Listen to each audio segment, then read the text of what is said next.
Styrofoam.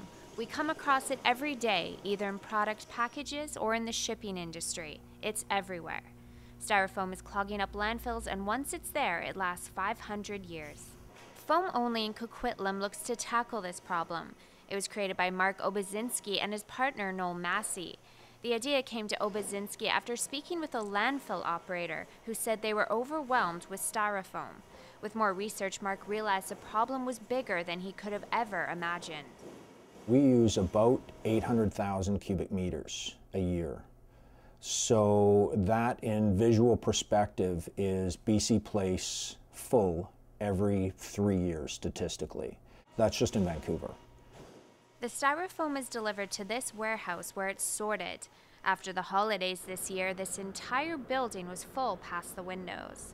In Vancouver, it is estimated we throw out over $20 million a year worth of foam.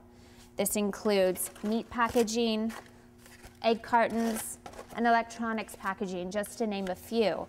According to Washington University, we produce enough styrofoam cups a day to line the entire earth if lined end to end. And this all would have ended up in the landfill until now. Once the foam is sorted, it is put in this large machine. This process will turn these massive blocks of styrofoam into these smaller ones. It is then shipped to China, where they make picture frames out of the material.